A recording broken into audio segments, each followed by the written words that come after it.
All right, guys, welcome back to Straight to the Heart with Eric Earhart, and we have in studio today a previous guest who you guys got to meet when we did a segment on college life, Gen Z, revival. What else did we talk about on that one?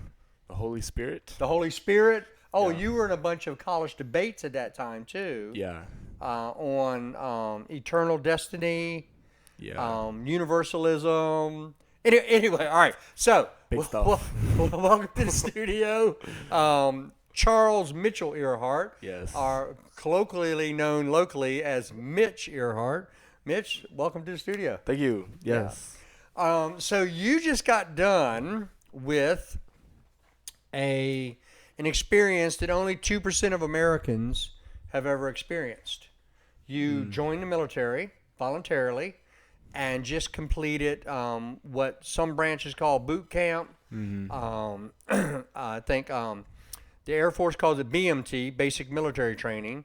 The Army calls it BCT, Basic Combat Training. Yep.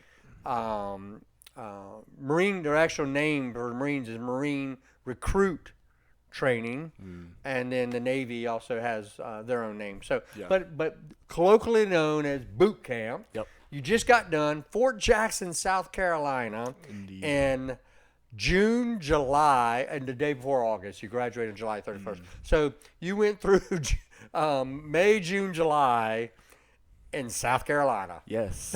It was hot. It was so much sand. I didn't at least around where we are in North Carolina. There's not that there's sand, but it's not all sand. Right. And Yeah. there's We so have much deposits of it. Yes. Yeah. Yeah. It was all sand yes. everywhere we were, covered in sand. And what's crazy is that sand section, it runs all the way. It's as if the Army had some kind of diabolical plan. All the way from Fayetteville, North Carolina, right down to Columbia, South Carolina, is that sand deposit with the same pine trees and the same sand. Yeah. And every soldier out there that ever served those two bases knows what it's like. Oh, tell a story about your pockets in the song. Well, so we'd be marching around, probably midway, 5 weeks in and stuff. We were singing cadences, and a lot of them talk about a pocket full of sand. Yeah. And so I was thinking oh, these are clearly old cadences. Yeah. Isn't this nice? When you first got there. Yes. Yeah. I was like, these are clearly old. Isn't this nice? We're still singing the same songs that they've been singing for generations. This probably we can't. This really, is the Army song from the yeah, 1940s. can't really relate to this anymore, but it's nice that we're still singing it. Yeah. And then we get out into the field, and I come back with pockets bulging from sand. Bulging for sand. And it's just so much sand all the time. And I was like, oh no, it's still very real. Those songs they're written real for a reason. Yeah. So and it's not just your pockets; it's everywhere. Everywhere. Yeah. I would tie my boots extra tight to try to prevent sand from getting down in there. Yes. Yeah. And so we had they're very concerned on training bases with heat, understandably. You're getting a lot of people very new to that environment. Most people never done anything that physical in their life. Right. And so the physicality and then the heat, a lot of people can't take it. So they're very concerned with heat. So there would be different heat categories. So we called them heat cats. Yep. Yes. And so heat cat 1 through 5. Yeah. We had that, but we did not respond to it the way you guys were responding to it. Yeah. So the different heat cats, the different levels, the higher it got in temperature, the higher the number. And so a normal temperature would sit around heat cat 3. Yes. And when it reached heat cat 3, one of the drill sergeants would yell out heat cat 3, and then everyone had to respond heat cat 3. Right. And so once it hit heat cat 3, that's when you started to change your uniform. Yep. So let me back up and preface something for all of our viewers here today. So you signed up, you joined November of 2024. Yes. Right after the election, you had signed up. Pretty much. But it was already, that had nothing to do with the election because You were simply waiting for a certain MOS to become available. It became available. You went right down to MEPS and signed up. I joined in October of 1985. So 39, almost exactly 39 years before you. And we both had our basic training experiences 39 years apart. Yeah. Because I was what they call delayed entry. I signed up. I had to wait for the next training class at the first of the year. And you had to do kind of the same thing, but you were what they called split option. Yep. So you had to wait till your school semester ended. Yeah. But we both were in this delayed program, waiting to go. And so I graduated. I went back to my basic training book, and I graduated, I think, on July 27th, and you graduated July 31st. Yeah. Yeah. So the Heat Cats were a real thing. Yes. Yeah. Yeah. So I bring all this up to talk about the sand. So if it was Heat Cat 3, you just make some slight adjustments to your uniform, just to kind of like let air flow in a little bit more. So if it got to Heat Cat 5, that's when it was, I believe, at least in the 90s. Right. Which was most of the summer. Every day. Almost every day we reached Heat Cat 5. And so what we would have to do is we would roll up our sleeves to about like midway on our arm, not quite past the elbow, but just below the elbow, and then you'd roll up your boot pants. You'd untuck them from your boots and then roll them up 3 times. Unblouse them, they call it. Yep. And so since we were doing that all summer, your arms, like, a lot of us had like really weird tan lines of like not just our hands, but a chunk of our arm. Yeah. But not our whole arm. And so we were in Heat Cat 5 uniform almost all summer, crawling around in the sand. And so you've got unbloused pants, plenty of sand to get in, and then you've got these like everywhere big, it was rolled up, it's filling with sand. and then you have these big, like they called them wizard sleeves because they would like hang below, right? And that because you rolled that up, and so that was hanging, and so plenty of bugs and sand could get in. Yeah, it was so much sand. So, all right, let's back up for a minute. A couple of questions. So, you come from a family on your father's side, my side, with an extensive history of military service. Yes. My mom and dad, on both their families, all served. Like, just extensive for generations. Like, back to as far as we can find, when they immigrated here, they served. Okay. On your mother's side, zero. They were pacifists for all their life. Like for her on her father's side, for all their generations from moving here, they were part of the Quaker movement, then the Holiness movement. They were pacifists, and no one served. They just didn't do it. They didn't join the military. So, just for Gen Z listeners, because only 2% serve,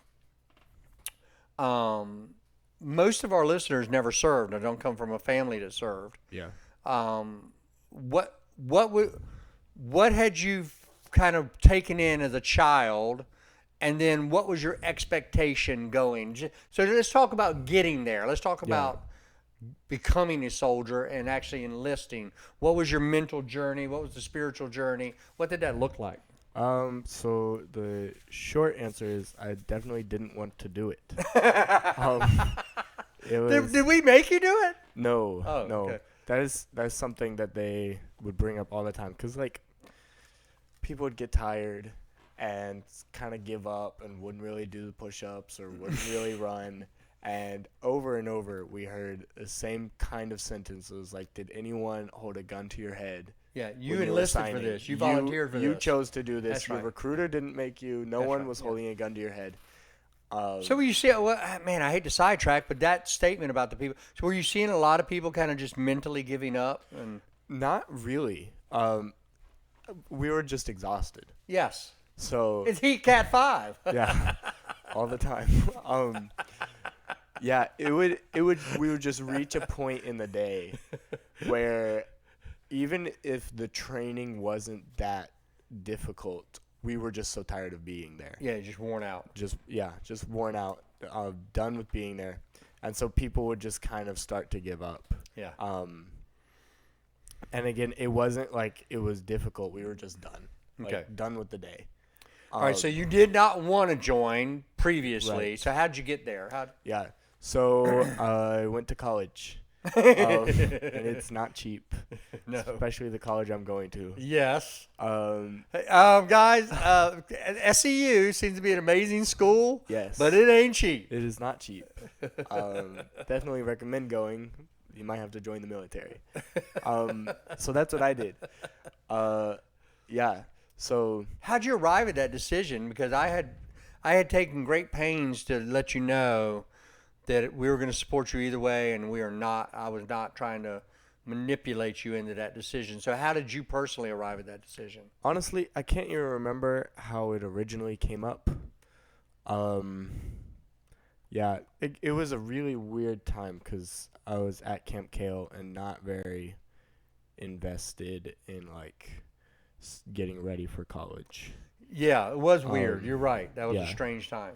And so I was kind of just getting bits and pieces of this decision every time I came home. Yeah. Well, and so it was, so you're working at a summer camp. You're kind of you're not really, but you are trying to get ready for college for your first semester. Yeah. And I was just gathering information for you and trying to say, here, this is an option. I've talked to people. This is because you weren't available to talk to anybody. Yeah. Yeah. Yeah. So I do remember either before or after Camp Kale. It must have been after Camp Kale. I remember all leading up, the months before that summer where I was working at the camp, and then every time I'd come home, I would just be so stressed out about how I was going to pay for college. Right. I was freaking out. I can remember one time specifically, I was just kind of sitting in my floor. I was just tearing up because I had no idea what I was going to do. It was on the verge of a panic attack. Yeah, I was going to say fear and stress just grabbing you. Yeah, really freaking out. And so I prayed, and because I really didn't want to do the military. Really didn't want to. God, I don't know. So, my last option, but it seemed like the only feasible option. Right. And so it had kind of reached. It must have been after Camp Kale when this had happened. So it had kind of reached the point where it was looking like the military was the only way to go. But every time I thought about it, that would just pile on to my stress. And I would freak out even more. Yeah. So I remember I was sitting on my floor crying and just I can't do this. And so I remember praying. And I thought I had stumped God, and I was so don't follow this advice. Stump God. Yeah. So I prayed, and because I remember one of the pastors in my life, he had kind of taught us that if you're not at peace about something, then just wait on it. Don't go forward. Don't move. Yeah. And God will give you peace about where to move forward. Yeah. That doesn't mean you have to have everything figured out. Right. But you have to have peace. Yes. Yeah. Yeah. So stand until you get that peace. So I was freaking out, especially about the military, but just paying for college in general. And it was a combination of being excited to go to SU, but also being terrified because I had no idea how am I going to do this. How am I going to get there? So I remember praying, and I had just gotten done crying, being all stressed out, and I prayed, and I was like, God, if I am not stressed out about going into the military, then I'll do it. But that had never happened before. Right. And I would always get stressed out whenever I thought just about thinking about it, yeah. And so I was like, haha, I got him. And now I'll just go take out loans, and I'll be fine, and I'll just have to deal with loans later down the line. So then I wake up the next morning, and I've never gotten stressed out about it since. And it's been semi-frustrating. Yeah. But But you never panicky, stressed out about it. Even in basic, there was never a moment where I was freaking out about anything. Right. nothing has gotten me stressed out since. So To do with the military. well, let's go back to a story in that early lead up to actually joining. You actually went to MEPS one time Yes. early, Yeah. and you got there, and I forgot why, but they weren't going to honor your contract. Something wasn't right, and they allowed you to call me from MEPS. I was at the hotel waiting for you, and I remember just saying to you almost exactly what you just said. I said, son, if you don't have peace, don't sign that contract. You walk out of there. God will make a way for you to go to school, but you have to listen to the peace of the Holy Spirit. And I don't know what you received on the other end, but yeah, there was a moment where you actually had to tell the Army no. Yeah. Originally, they didn't have what I was trying to get in my contract, and the guy. Split option was Yes, it? Yeah. Yeah, because my whole thing was that I'm joining the military to pay for college. I don't want to miss college because of So the if I miss military. college, I'm kind of defeating the purpose of being here. Exactly. Right. And so I was just thinking, I'll have to find another way. Right. And yeah, so the guy who was there, he was a little bit pushy, and so I just said, I'm sorry, I'm gonna have to come back and think about this later. And so he was like, okay, good luck. Yeah. And I left. And then later down the line, after praying about like, God, if I don't get stressed out about this, sentence, I'll join. And it's like I don't know how to explain it, but every time I ever thought about joining the military, like in my life, which was more often than I would let on, I would get stressed out about it. Oh wow. Yeah, I never knew about it. You ever thinking about it? Yes. Yeah. And I would just freak out and get stressed out about it. And so I had just kind of decided in my mind, This is not for me. I'm never doing this. This is not for me. I'm never going to do it. Yeah. Yeah. And so then I pray that, and I haven't gotten stressed out Isn't this the about it classic since. never thing? Don't Yes. never say never. Yeah. So now, all right. So when you did, that when the recruiter, like things kind of lined up, the MOS you wanted came available. You're almost at the end of your first semester, so you had went ahead and went without joining the military. Like, all right, we're just gonna go and trust the Lord. Yeah. Mom and I were paying what we could pay. You were paying what you could pay. Yeah. Taking some loans out. God moved mightily and gave you some really good scholarships, amazing scholarships, right? And I remember the recruiter, shout out to Sergeant Sherman, bless you, man. He calls me up one day, or texts me, I can't remember, and he said, is Mitch still serious about joining?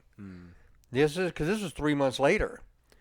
And I said, what the last thing he told me was that if he could get the 56 mic and he could get split option, he would join.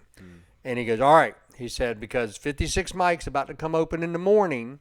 It's going to be posted online that this MOS is available. He said, I just got word. And I believe a chaplain went to the state headquarters and got that opening because there was no openings. Yeah. So we'll that's a whole other thing. We'll have to wait to see what God reveals about that later in your career. But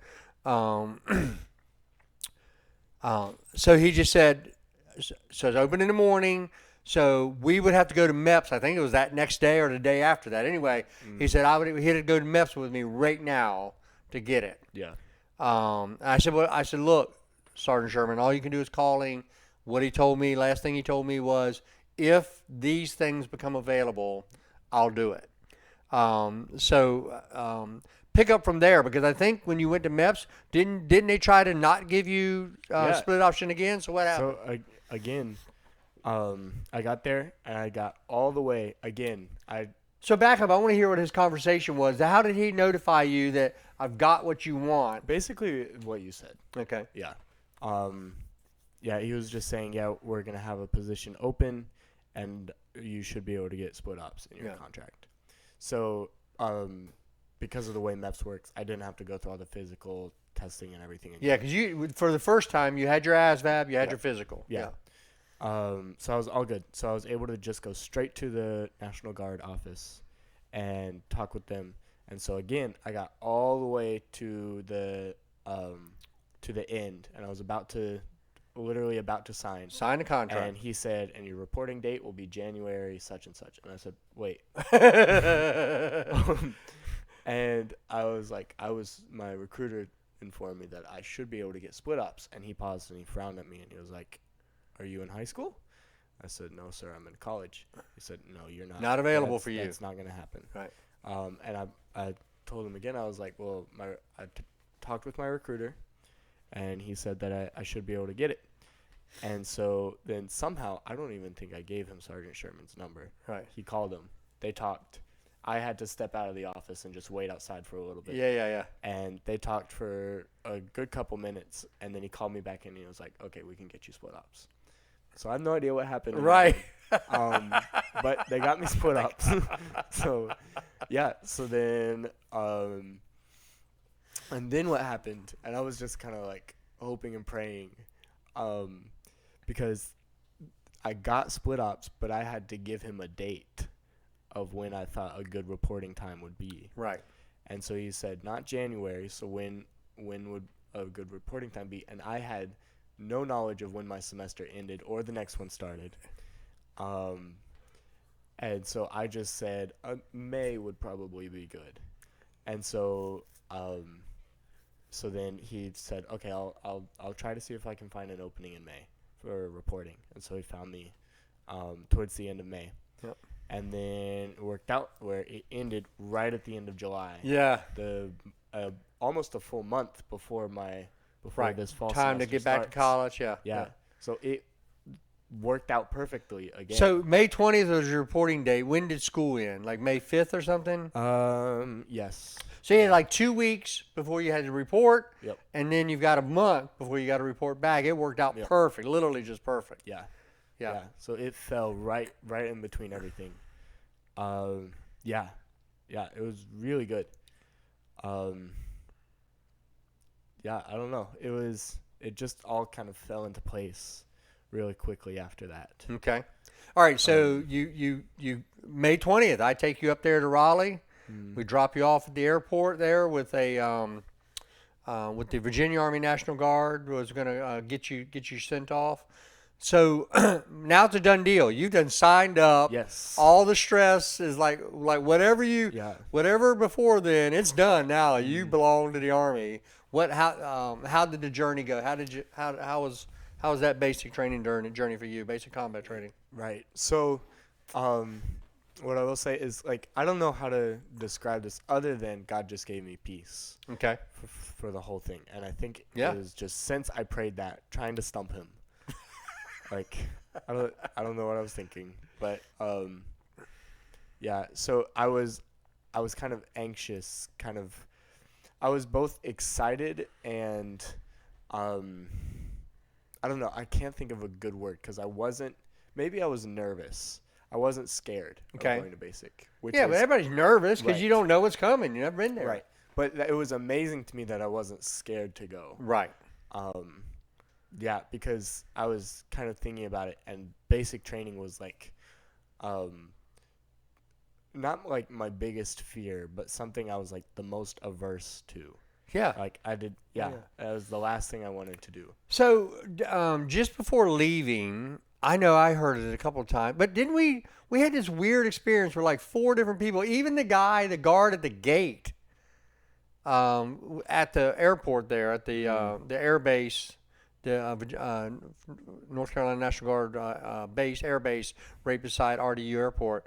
But we had like 4 people over like a 24-hour period say to you, you're going to have fun. It's going to be fun. You're going to enjoy yourself. It's going to be fun. Yeah. Even the guard at the gate is like, oh, you're going, because he was a veteran. And he's like, what's your MOS? Where are you going? Like Fort Jackson. Like, amazing, man. You're going to have so much fun. And then we get in there, and the lady from the North Carolina National Guard, like an E6 or something, she was in civies, but she was calling you a priest. She was thinking you were a Catholic priest. And she was saying, you're going to have so much fun. Yeah. You're going to have so much fun. Yeah. It was a little bit odd. It was real odd. For me anyways. Yeah. So got there, flew out. I had to sleep in the airport the night before because my flight got delayed, and that made me miss a whole like series of things, and every flight was filled. Yeah. Now you were a little jacked up because you thought you were going to get in trouble, but you never got in trouble for that. No. They give you. I wasn't even really jacked up. I was just frustrated that I was gonna have to spend. Had the to night sleep in the airport. Yeah. Yeah. So they give you when you leave from wherever you're shipping out from. They give you some papers and stuff with some information if your flight does get delayed. Mm-hmm. And it's supposed to be like last resort. Like this never happens to people. Yeah. It happened to me. Yeah. So you were that 1%. Yeah. So I called whatever organization it is that works with soldiers who are missing flights. Yeah. And Is it the USO or who was it? No, it was some very specific group. Yeah. So yeah, I called them, and it was a guy on the other side of the phone, and he really quickly, within like 2 minutes, worked it out with me, and he just said, I said, I've got these flights. I can try to get on this next one, but it's most likely going to be full. The earliest one that I can get is tomorrow morning. And he said, okay, just try that next one, and if you can't, then it's okay if you miss your reporting date, and you come in the next morning. And so that, like, again, that was something where I was thinking, because it's my reporting date. Right. I have to be there. It's on paper. I have to be midnight. there. Right. And then I call him, and he's like, no, you're fine if you're just a little bit late.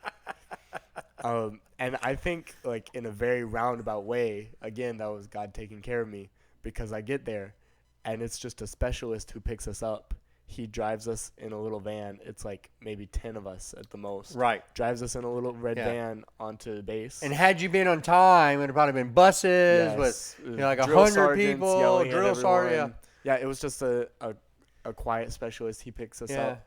He takes us there. And then he gives us like the quietest, most chill brief about what is expected of us. Like, yeah, it was. At what? So he gave you the reception? At reception. Yeah. Yes. So as soon as we got there, it was just like, line up here. And then he kind of asked us some questions like, do y'all know what this means? Do y'all know what this means? And we're like, yes, no. And that was it. And then we just went in and sat in the chapel and sat there for a couple hours and just slowly went through things. And we sat and ate MREs and watched Saving Private Ryan. And, like, it was so chill. Let's show them video of people being shot up on the beach as they joined the military. Yeah. Well, even then, there was a couple people talking, and they were like, well, we don't want to show them something too bloody. And they were like, what's a good military movie that's not too bloody? And so they turned on Saving Private Ryan, and we just sat there, ate, and watched. He's watching the Saving Private Ryan. Yeah. That's hilarious. Yeah, so it was a bunch of small ways like that where, like, I missed my flight, and so I had a really chill reception. Right. Where, God was definitely taking care of me. Yeah. Very, just small things, but so many built up that it made my basic experience so easy. Favor. We call it favor in Christian world. Yeah. You feel the favor of God in circumstances in your life. Yeah. Yeah. Yeah. Yeah, and so that was my basic experience where, like, I was there with everyone else, but it was just easy. Yeah. So you being homeschooled, you were not used to large amounts of teenage drama. Not really. I mean, we have a good dose of it on campus, because people are just coming out of that world. Okay. Yeah, at college. Yes. Yeah. Just figuring out kind of how to live a more adult life. Right. And then I had to deal with it as a student leader on Kids Ablaze. On Kids Ablaze, right. But being for the first time in like concentrated doses. Yes, where I'm on the same level as everybody else, right, yeah. And I can't escape it. Yes, yeah, it's all in the barracks, constantly in your bay. Yep. Yeah, so what was the mental hurdles of going, okay, I'm used to being in intellectual circles or being in charge of the situation when you were a student leader for Kids Ablaze International Ministries. How did you have to adjust yourself to this communal living kind of setting? Um, so I wasn't surprised by any of it, really. Mm-hmm. I kind of expected everything. It was actually a lot better than I thought it would be. Really? Yeah. Nice. My bay, we heard terrible things about the other bays in my company. My bay, up until the very end, was really good to each other. Awesome. Yeah, people would fight, people would crash out, but they were good to each other. No one legitimately stole from each other. No one was tearing apart each other's lockers, messing. Really, well, there was a little bit of messing with each other's beds. But that was later down the line. Yeah, so like I said, we heard like bad things about the other bays, and we'd even hear them at night getting smoked, and it would like shake the building. Really? And they would, so a drill sergeant would be like smoking them upstairs, Yeah. and then come into our bay, do a head count, Yeah. lock the door, and leave. Oh, wow. Yeah. What floor were you on? So there was the CTA, the training area, which is outside. Yeah. That's kind of your base floor. And then built above that is the building. So we're technically on a second floor, but it's like the first floor of the building. First floor of the building, yeah. Yeah, so there are two floors, 3 if you count the bottom CTA. Yeah. Yeah, so we were on the second floor, and there was a bay above us. Okay. That would shake. Yeah. Um, So you didn't have too many flights of stairs to do every day? no. Okay. It was just 2 flights of stairs. Yeah.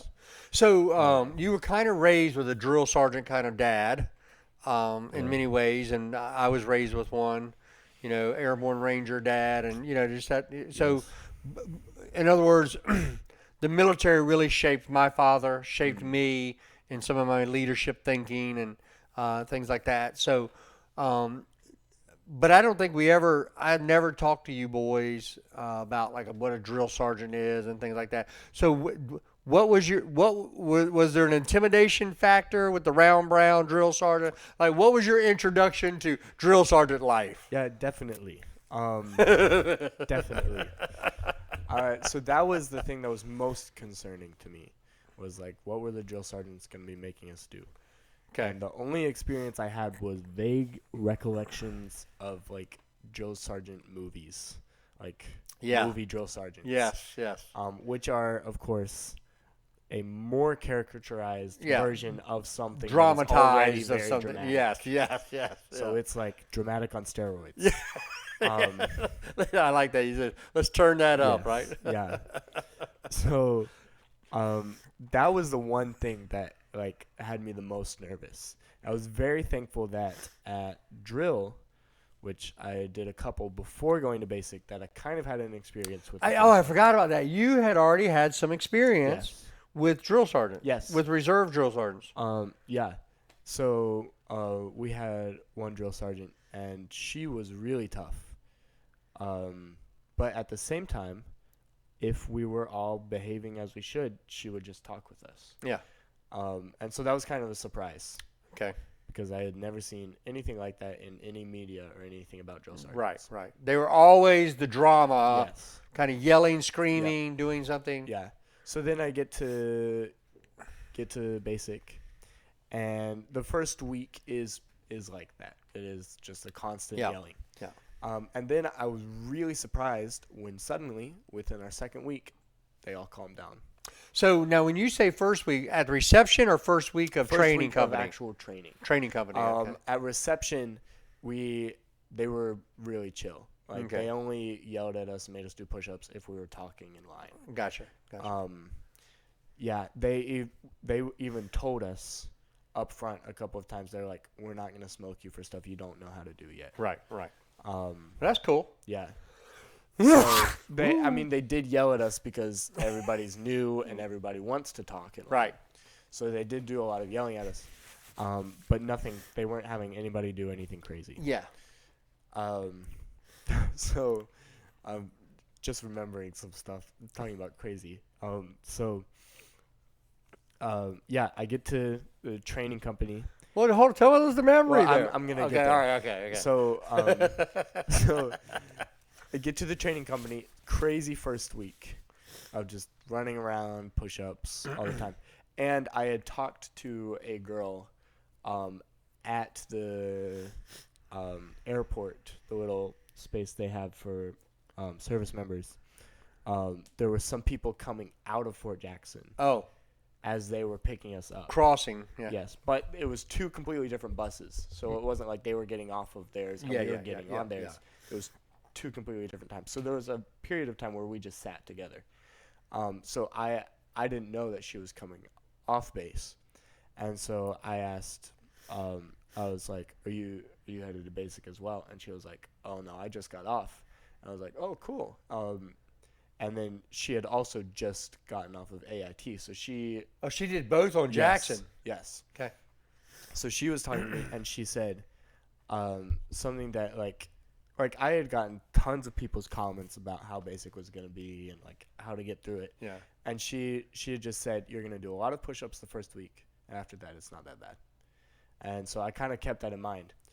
Not really sure if it was going to be true. Right. And then I get there, we do lots of push-ups the first week, and then after that they suddenly all calm down. And it was really surprising. And then I started to think that drill sergeants are people too. And they Drill sergeants are people too. needs to go on a t-shirt. So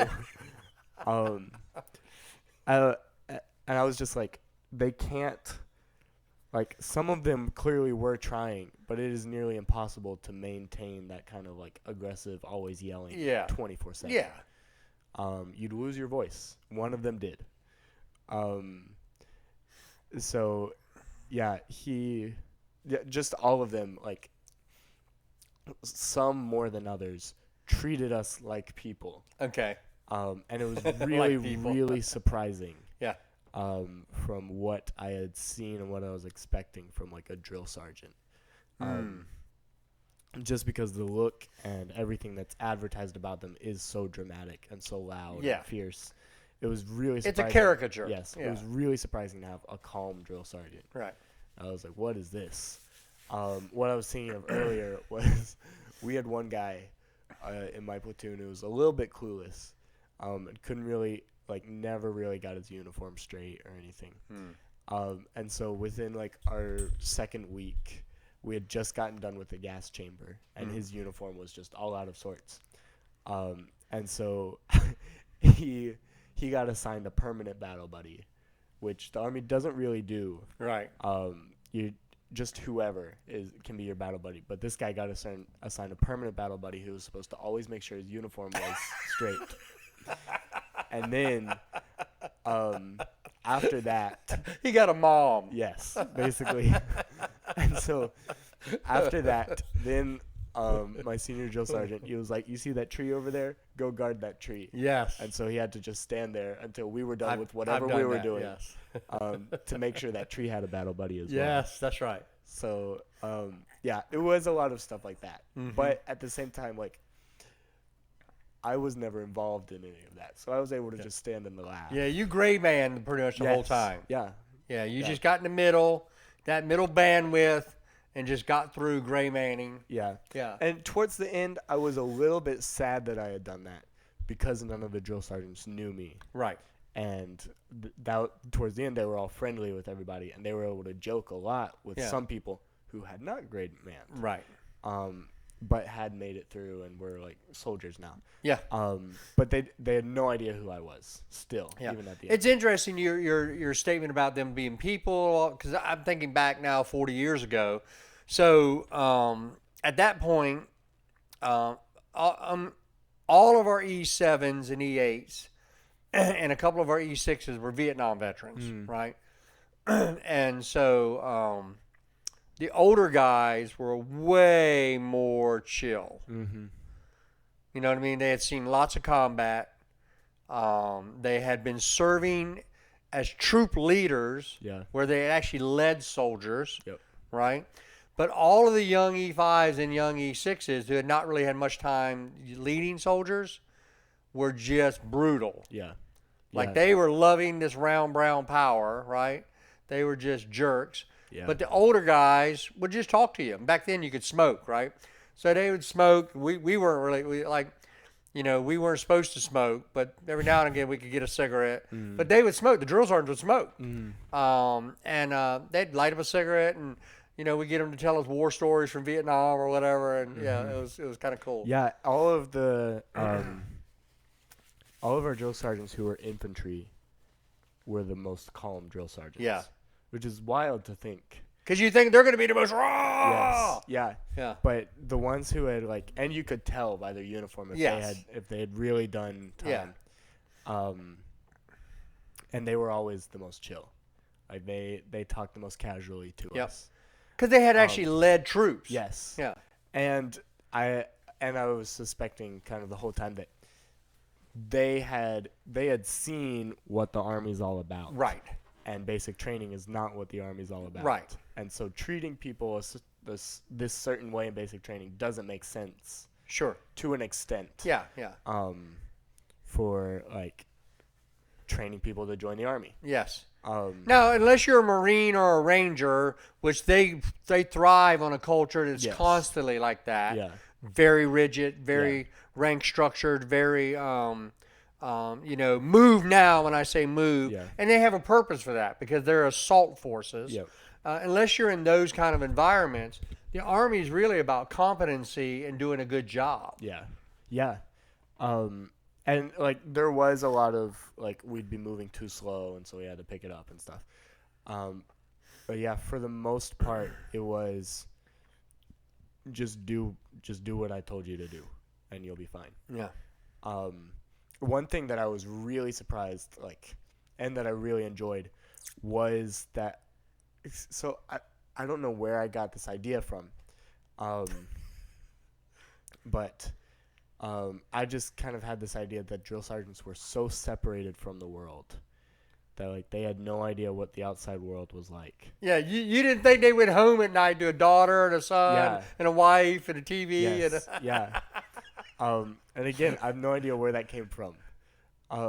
But that they were this that they were even more intense than Rangers, the most intense training and just insane stuff. Yeah. And so they just separate live in an from Army everything. box. Yes. Yeah. And that's their life. That's right. The crawling through mud and shooting is just what they're only a drill sergeant. Yes. That's right. So then I get there and we start singing stuff like Scooby-Doo as a cadence. And it's just pop culture stuff that all of us know. All of us trainees know. But then also the drill sergeants know. Yeah. And think is funny. And then you go, they're people. Yes. And I was like, what in the world is this?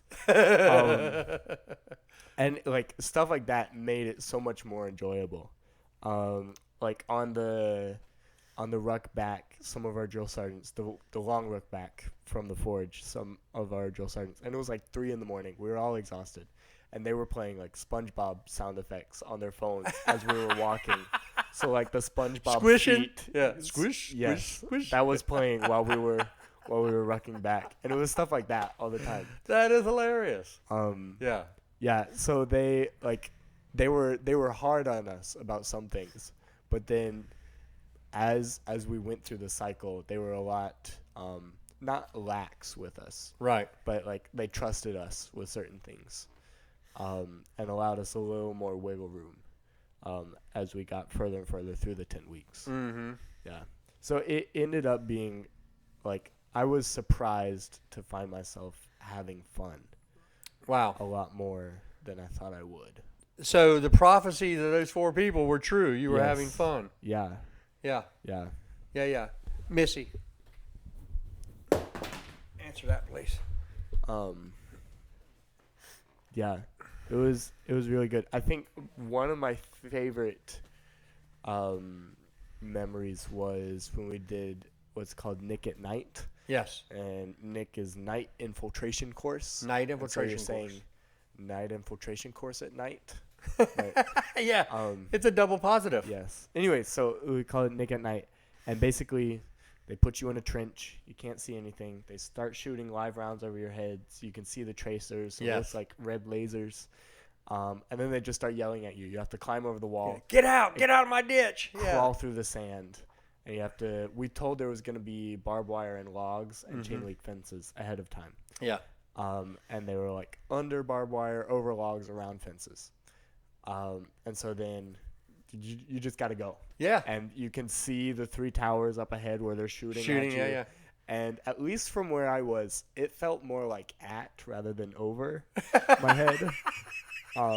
That's the point. Yes. They want you to feel like you're being shot at. Yes, those tracers were coming awfully close. Yeah. It's actually 8 feet. Yeah. Yeah.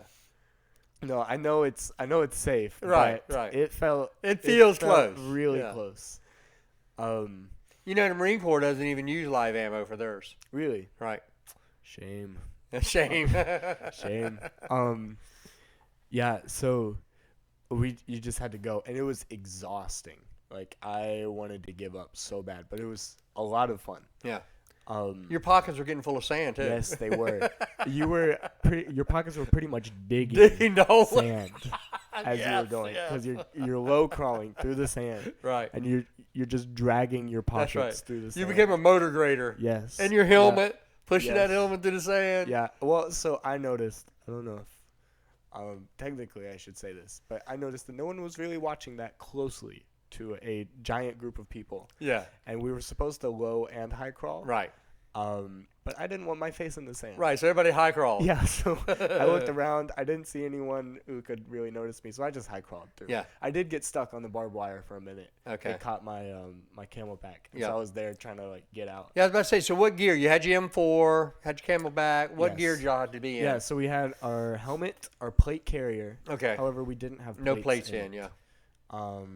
Although we were issued the plates. Yeah, but you didn't they have just- them in for, yeah. They just didn't have us You would put them think in. if you're any place that y'all should have plates in, probably the live fire should have been it. You'd Yeah.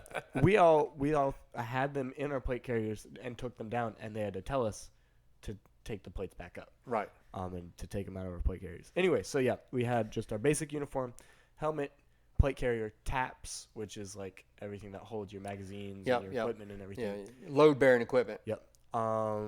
Canteens. I can't remember if we had magazines on us or not. Often they would just have us carry empty mags, Yep. just so we had kind of that. Yeah. weight. Did you have one in the weapon to keep the dirt out of your mag well? Do you remember? I can't remember. Yeah.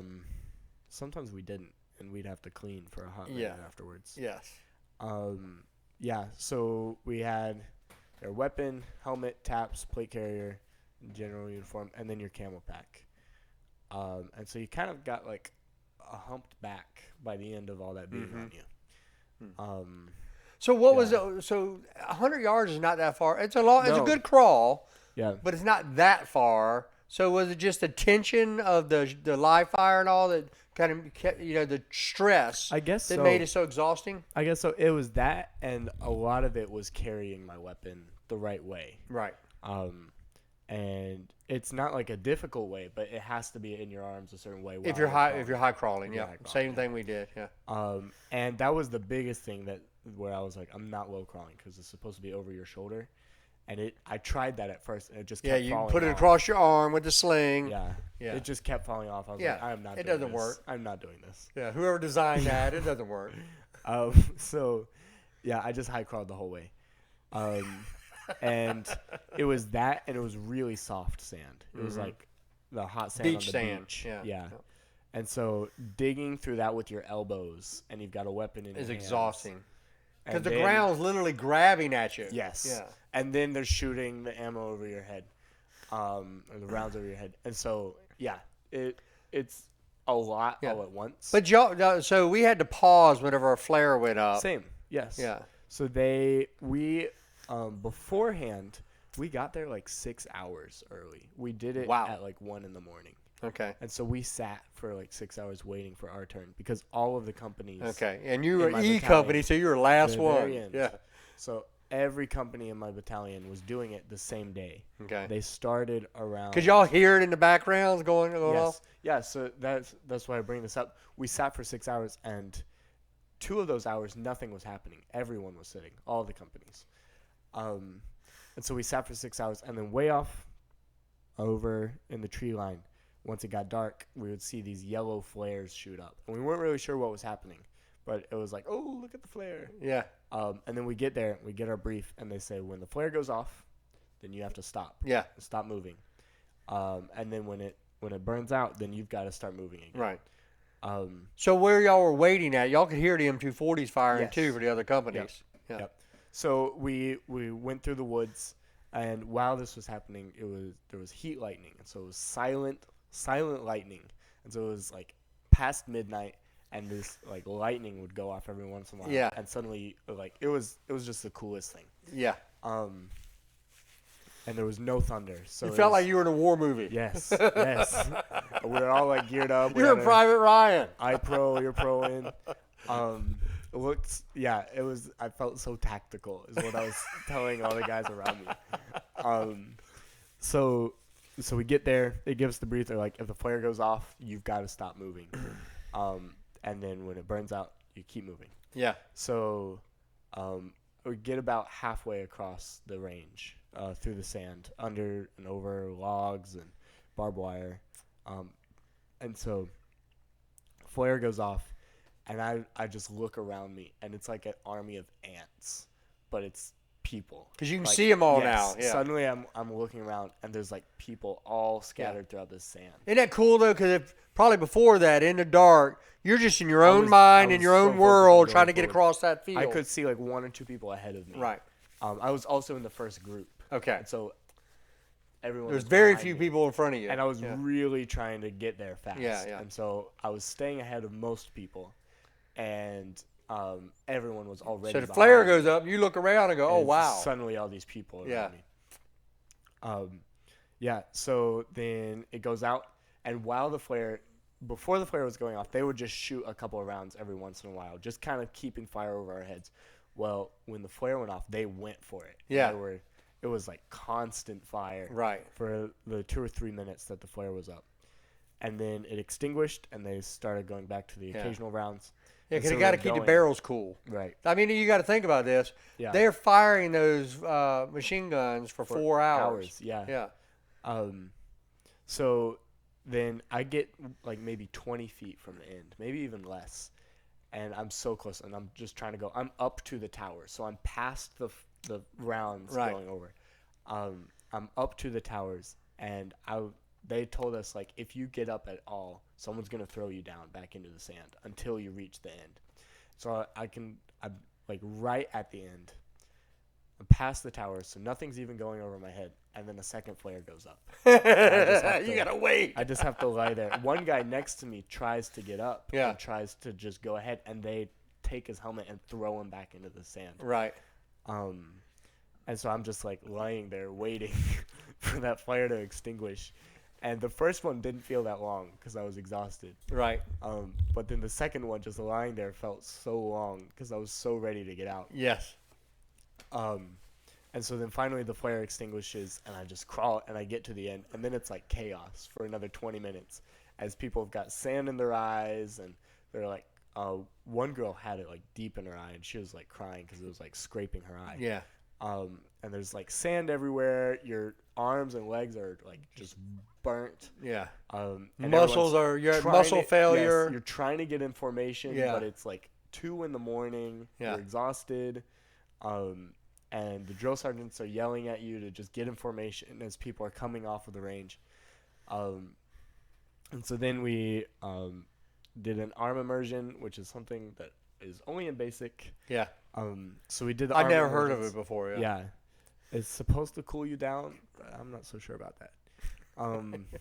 So did the arm immersions, and then we went and lined up and waited for the buses until about 5 a.m. because they had 3 or 4 buses for the whole battalion going that night. Yeah. And each bus can only take 42 people. Right. So not even a And whole company at a not time. even a whole company. Yeah. It takes 3 or 4 buses to take one company, Yeah. and every company was out there that night. Right. And so we were out there just standing, not allowed to sleep. Yeah. We just had to stand there and wait until like 5 a.m. Wow.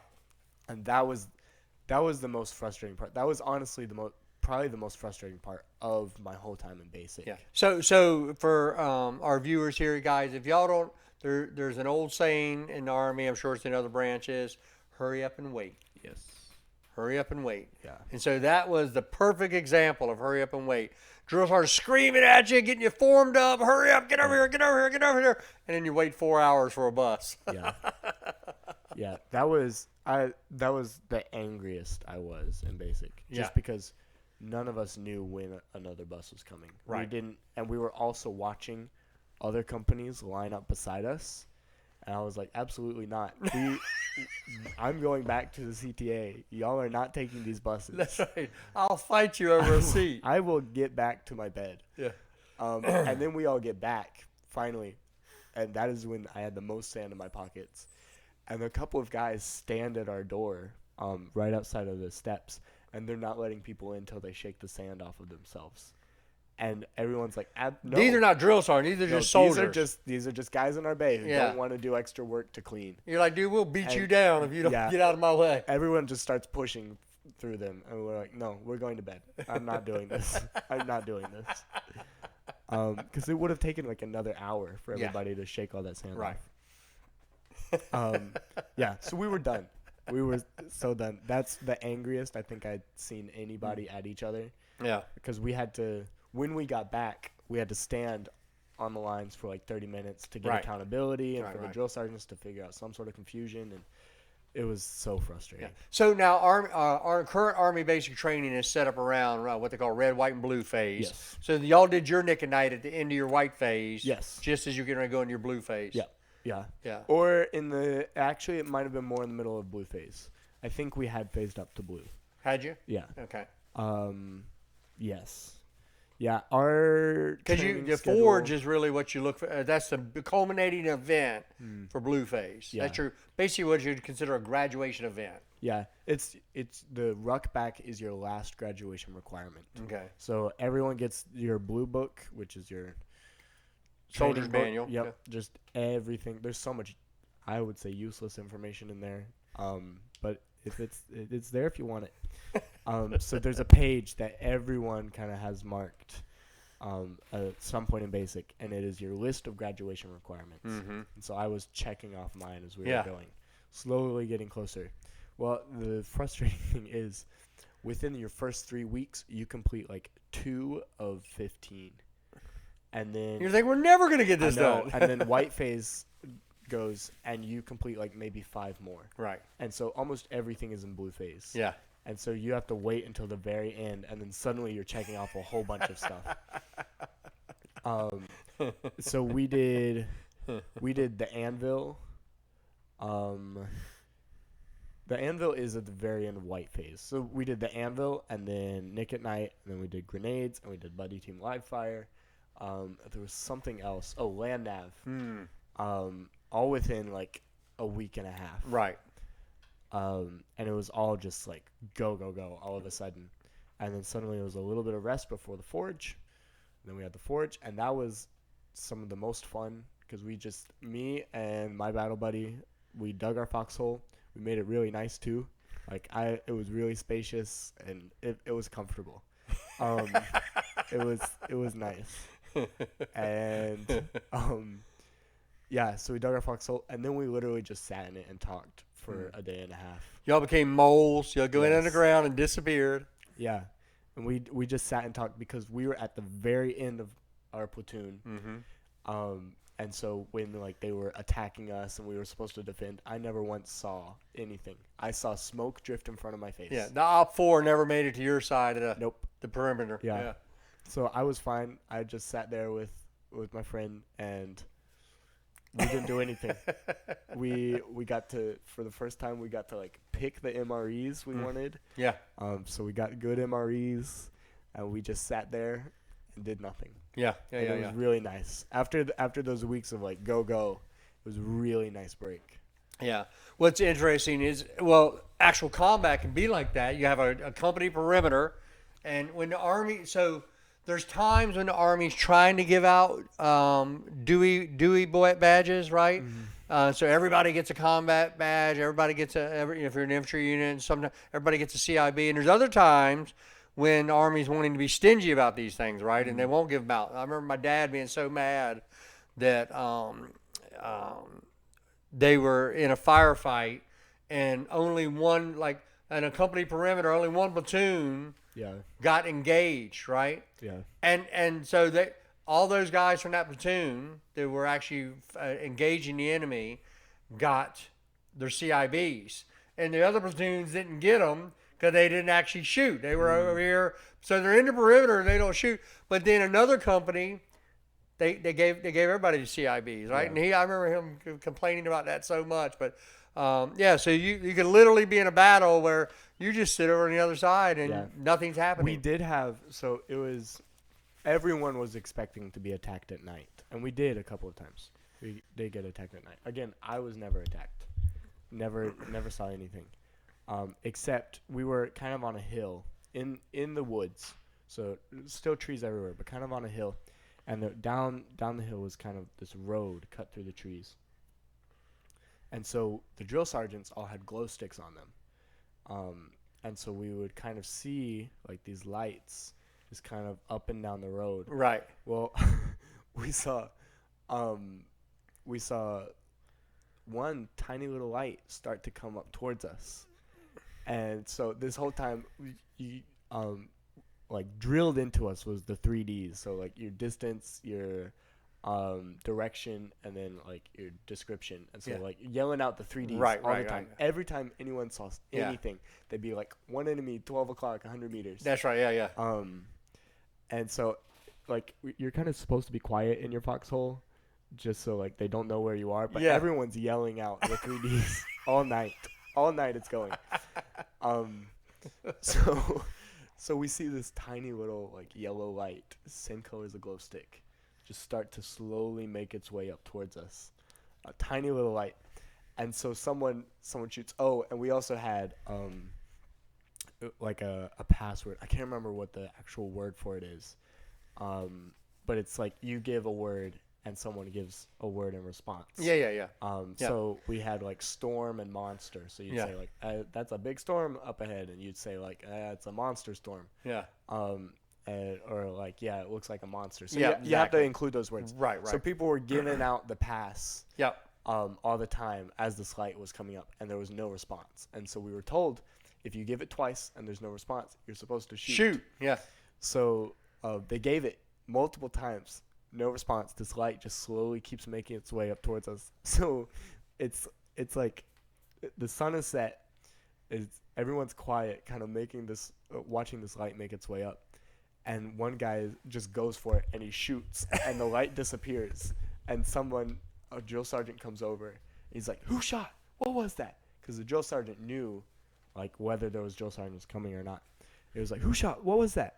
And someone said, "I think it was a firefly." And they had somehow aimed well enough to shoot this firefly out of the air, thinking it was an enemy. So that Russian firefly is down. It disappeared. Yeah. We didn't see it again. So everyone was so on edge during the forage, but nothing happened to us. Right. Like we just laid in our foxholes and watched. So when did you and your battle buddy finally go like, dude, we got a mate over here? After the first night. Again, I had it really nice. So you were supposed to pair up with a battle buddy who wasn't in your squad. Okay. So that they could like call up first squad and there's still someone in your fighting position. Right. But me and my battle buddy were both in squad 1. Okay. And so whenever they called up squad 1, which they did all the time for some reason, they wouldn't call up the other squads. Only one of us would have to go. So we'd alternate for all the squad 1 duties. Yeah. And so I got off on half the stuff squad 1 had to do. So and then if any other squad had to do something, y'all didn't go. Yeah. We were both still there. Right. So in the middle of the night, I got woken. We both got woken up, and they were like, "We need squad 1." And so my battle buddy was like, you go ahead and go. I was like, okay, fine. So that was I nice got of up- him. Yeah. So I got up and we had to do like a night patrol. Yeah. And so we went out into the woods, listened for any enemies, and then we came back and talked about it for a minute. And that was the only time during the forage where I was like, oh my goodness, I'm done. Yeah. Because it had just been like a long day of digging, and then I get woken up for this. And Patrol, yeah. The anvil, which is the exercise before that, was like that 24/7 for Yeah. us. It was just up, down, up, down. It was exhausting. And so when that happened the first night, I was like, we're supposed to be here for 2 nights. I can't do this You again. think, how am I going to survive this? I'm not going to be able to do this again. Yeah, but we did. So ours was 72 hours. They called it Hell Week, and we did not sleep for 72 hours. We just kept patrolling. Yeah. And by the time you'd get in another position and just dig in a little bit of hasty fighting position, Yep. they called it, right? And then I get up, here we go again. And we did that for 72 hours. I literally, and then a drill sergeant stole my gas mask, stole my protective mask. And so we had to look for that. Yep. And everybody was hating Earhart, right? Just hated my guts. I was like, well, I fell asleep. The guy took my protective mask, right? Thankfully, I fell asleep on my rifle. Yeah. So he couldn't take my rifle, but he did take my protective mask, right? We had one guy who fell asleep in his fighting position. And thankfully, the drill sergeants, I guess, told the squad leaders to take rifles instead of the drill sergeants taking rifles. So this guy fell asleep in his fighting position, and they took his rifle from him. And then he gets woken up for fire guard, pulls fire guard for an hour without his rifle, And never doesn't noticed say it. And never notices. He was probably so exhausted, he Yes. had no He was- idea. I guess he just laid there. That's And looked exactly. out. Zoned out. What rifle? I'm not even in the Army. I don't know where so I'm then at. they gave it back to them, and they were like, "Bro, like, Did you miss did this? you miss this?" He was like, "Oh, Oh, yes, drill sergeant. yeah, yeah." So it was the forage, just the end of basic, graduating and the training. It was just a lot of fun. Yeah. It was really good. Cool. So, all right, graduation. What was y'all's anticipation? What were you like? That it'd been 10 weeks, 9 weeks. It's time. You're here. You're going to graduate. So, what were you guys? What was the chatter, and what was the experience? How did it really feel to finally just make it to the end? It was really good. The first, the week after the forage, where everyone knew that we were done. Yeah, they call it recovery. I think. Yes. Yeah. Well, we called it recovery. We said that in front of the drill sergeants. They were like, "What? What's recovery week?" So This is push-up week. yeah. That was it. It felt like the first week again. Initially, because it just felt like prison because we were done, and it felt like they had slapped this extra week in there where we weren't for no doing reason. anything. Yeah. And they were literally just holding us. Even when you look at the training schedule, it kind of looks like it's there for no reason. It's like, Yeah. what is up with this? Yeah, everything we did could have been squeezed within a couple of days. Yeah. Yeah. So that was abysmal, and then they just started smoking us for no reason. Yeah. And so that was terrible. But after Well, the that, reason was probably to just keep y'all from being in each other's throats. probably. But after that, that wasn't my drill sergeant. My drill sergeants, it was their duty week. They were some of the best drill sergeants, and it was fun after that. Okay. They were more like real people again. Yes. Yeah. Yeah. So we did graduation practice.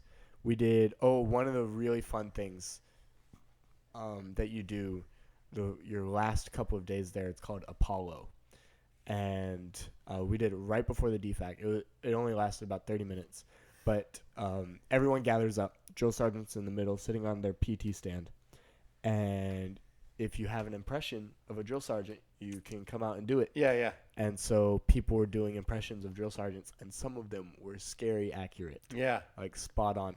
And what makes it so much better is that almost every drill sergeant has like a couple of sayings that they just say over and over and over again. Mm-hmm. So one drill sergeant, his thing was, it was like Article 91, disrespect of a non-commissioned officer, or he'd say, "You're just trying out for the team. You haven't made it yet." Right. And it was stuff like that we'd hear over and over. Right, and so right. people like learned how to mimic their voice perfectly. Right. And then they've got these sayings that we hear so often. And they memorize those. Yes, yeah. So the impressions, that was a lot of fun. That was Yeah. really good. And even the drill sergeants were laughing at a lot I of it. imagine, yeah. Initially, my senior drill sergeant, he was like, y'all are famously terrible at this, so let's just get this out of the way. And then they were actually doing a really good job with And it. they were cracking up, yeah. Yeah. So that was a lot of fun. And then graduation practice and family day practice went by really quickly. Mm-hmm. Yeah. And once we were done with that, we were all just I remember we had a whiteboard in our bay that kind of had like our wake up times and just notes for like what equipment we were supposed to bring down that next morning. Uniform of the day, Yep. yeah.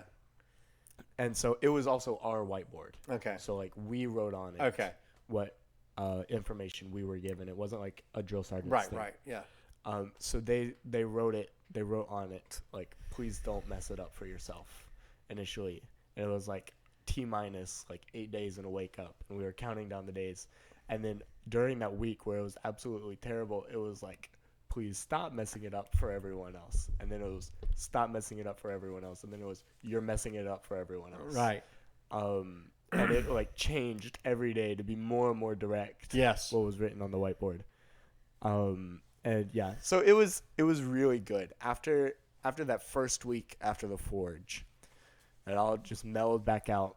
Everyone was done. Even the drill sergeants were kind of goofing off. Yeah. Because they're ready to have a couple weeks off with their family. Yeah. Yeah, which they have. Yes. Yeah, so we were done. Yeah. So what about, really it was super cool watching the family day. I mean, graduation day is good. Yeah. It's a little longer experience. Y'all are in Class A's. It has its own kind of pomp and ceremony. Yep. But the family day where y'all come out of the wood line with the Yes. pop smoke and so what was your experience with that? That was really, really exciting. I talked to one lady who had recycled into our company. I talked to a bunch of people who had recycled, and they had a lot of insight on what was to come. And so I was like trying to glean as much of that as I get could. that information. And so she was saying, because she was married and had kids, and she was like, I like graduation day, but family day is the best day, because to see everybody run to their families after not seeing them for so long. And she was like, it's so much more special than graduation day. Yeah. And so that's kind of what I was expecting. And then we started practicing, and they were like playing the music, and we were running out. Yeah. Like, oh, this is gonna Thunderstruck. This is gonna be a lot of fun. Yeah. And then we actually did it, and like I already was expecting it to be fun with the music and stuff, but then like hearing the crowd like scream, that was amazing. Yeah, there's about 3,000 of us over there screaming for y'all. Yes, Yeah. that was amazing. Yeah. And like scream at even the littlest stuff, like the super squad coming out of the woods, and they went wild. Yeah. Yeah, that was a lot of fun. Yep. It was really good. Yeah. Yeah. So the thing that you just were never gonna do, you couldn't do it. I'm not doing it. You did. So what advice do you have for Gen Z out there, or even because you have some older people? Yeah. So what would you say to anyone who's thinking about whether paying for college or just trying to find their way in the world or kind of getting their life started? What kind of, at least Army basic training advice would you give to someone? So I was kind of told this the whole time getting ready to go into it, and I was like, yeah, that's probably true, hearing it. And then I got there and I was like, oh, that's so true. It's literally, all of it's mental. So if you can put your mind somewhere else, it is a breeze. Yeah. It's really easy. Yeah. None of the training, at least what they're doing now at the Army, none of the training is legitimately difficult. It's all mental. Yeah. So if you can put your mind somewhere else and just say, I've got to get through this, find your why, is what we talked about a lot the first couple of weeks. Like, why are you doing this? Right. It's a breeze. Yeah. You'll be able to get through it really easy. Yeah. Awesome. And of course, for you having faith, Yes. being able to lean on the Lord, For and real. Yeah. No, I was. because that gave you your good mental space, right? Yeah. I was praying in more. I keep trying to think of the word. I can never think of the right word. In like a more, like in higher density than I think I ever have at one time. Like I've been praying all my life, but never that concentrated. Yeah. And visceral, Yes. like feeling it. Yes. God, I need you to hear this prayer. Yes. Yeah. I need you to hear me right now, God. Yeah. Yeah, yeah. And he always did. And there were so many times where I was thinking like, I'm going to pray. Nothing's probably going to happen. Right. And then something legitimately would happen. I was like, whoa, okay. All right. Thank you, Lord. Yes. Yeah. Yeah. So you were experiencing a minimum of the old saying, there's no atheists in foxholes. Yeah. Right? Like, you just get to a place where you just got to pray. Yeah. I need the supreme being of the universe to hear me right now. Yeah. Yeah. Very cool. All right. Cool. All right. Well, now it's back to college, and Yep. yeah, let's see what God's got next. Yep. Yeah, very cool. All right. Well, thanks for joining us today. Thank you guys for joining us here on Straight to the Heart with Eric Earhart. God bless you. We'll check you out next time.